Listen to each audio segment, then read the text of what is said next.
Gym Jones అని ఒక ఆయన ఉండి పిల్లారా, అమెరికాలో ప్రవక్త కాలంలోనే ఉన్నాడు. ప్రవక్త గారిని పిలిపించి కోటాలు పెట్టించాడు. పీపుల్స్ టెంపుల్ అనుకుంటా ఆ చర్చి పేరు. ఈ జిమ్ జోన్స్ బాగా ఉరుతులుగిస్తూ ఉంటాడు, ఉద్రేకపరుస్తూ ఉంటాడు. ఉద్రేకం ఉద్రేకం ఉద్రేకం ఉద్రేకం ఉద్రేకం. ఈ జిమ్ జోన్స్ ఎట్లాగా తీసుకెళ్ళాడంటే జనుల్ని ఒకలాంటి మైకంలో, ఏడో ముద్ర ఏడో ముద్ర, మనకి ఈ లోకం కాదు, మన వధువు, మనకి ఈ లోకం కాదు, మనం అది మనం ఇది, మొత్తానికి కొట్టాల్సిన గ్యాస్ అంతా కొట్టిండు. వాళ్ళకి కొట్టి గయానా దేశంలో అడవుల్లోకి తీసుకెళ్ళాడట. ఇంచుమించు ఒక 2000 మందిని తీసుకెళ్ళాడట. వాళ్ళ సంఘం మొత్తాన్ని అయితే అసలు ఈ లోకం మనకు సంబంధించింది కాదబ్బాయి, ఈ లోకంతో మనకు పని లేదబ్బాయి అని చెప్పేసి అందరం తీసుకెళ్ళి వాళ్ళు అక్కడ అడవిలోనే చెట్లు కొట్టుకొని అన్ని గుడారాలు వేసుకొని బతుకుతూ ఉంటుంటే ఈ 2000 మంది లెక్క కనపట్లేదని అమెరికా గవర్నమెంట్ ఏం చేస్తే స్పెషల్ ఆఫీసర్ని ఇన్వెస్టిగేషన్కి పంపించిందంట. పంపిస్తే అప్పటికే వాళ్ళు పిచ్చి ముదిరి పాకాన పడింది వాళ్ళకి.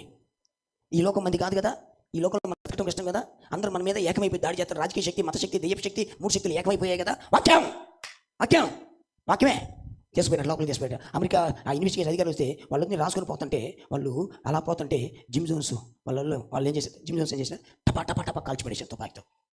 వాక్యమే వాక్యమే అది మరి అంటున్నారు వాళ్ళు.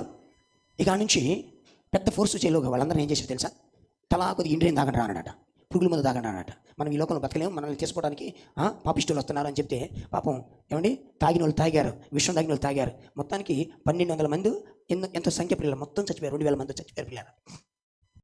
ఈ వర్తమానంలోకి వచ్చిన కొంతమంది నిర్వాహకం ఎట్లుంటుందంటే వాక్యం వాక్యం వాక్యం అని ప్రజలు బాగా దారి తప్పిస్తూ ఉంటారు. మూర్ఖమైన ఆత్మలోకి వెళ్తూ ఉంటారు. మన సంఘమే కరెక్ట్, మిగతా వాళ్ళందరూ తప్పు అనే ఒక భావంలోకి తీసుకెళ్తూ ఉంటారు. చాలా డేంజర్ పిల్లారా. నేను అందుకని ఎప్పుడు ఉద్రేకాల మీద ఆధారపడొద్దు, పరిశుద్ధాత్మ మీద ఆధారపడండి.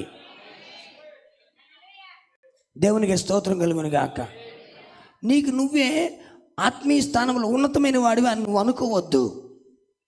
ఆత్మీయ స్థానంలో ఉన్నతమైన వాడు ఎవడంటే తన సహోదరుని ప్రేమించగలిగిన వాడే. నీకు నువ్వే భక్తి చేయి. నువ్వు ఇతరుల గురించి చెడ్డగా మాట్లాడొద్దు, ఇతరుల కొంపలు కోల్చొద్దు, ఇతర జీవితాల మీద నీ ప్రభావం పడనివ్వద్దు. సంఘాల్లో చుచ్చులు పెట్టడం అది దేవుని ఆత్మ కాదు. కుటుంబాలు ఏడవడం దేవుని చిత్తం కాదది. క్రొత్త నిబంధన రక్తం, యేసుక్రీస్తు రక్తం నీ మీద ఉంటే నీకు దీర్ఘశాంతం ఉంటుంది. యేసుక్రీస్తు రక్తం నీ మీద ఉంటే నువ్వు ప్రేమను గురించి మాట్లాడతావు, క్షమాపణ గురించి మాట్లాడతావు, కీడు గురించి మాట్లాడావు. వాళ్ళకి నష్టం కలగాల, నాకు నష్టం కలగాల, నష్టంగా. ఆ వరం పాస్టర్ గారు చర్చి లేకుండా పోవాలా, వాడు చర్చి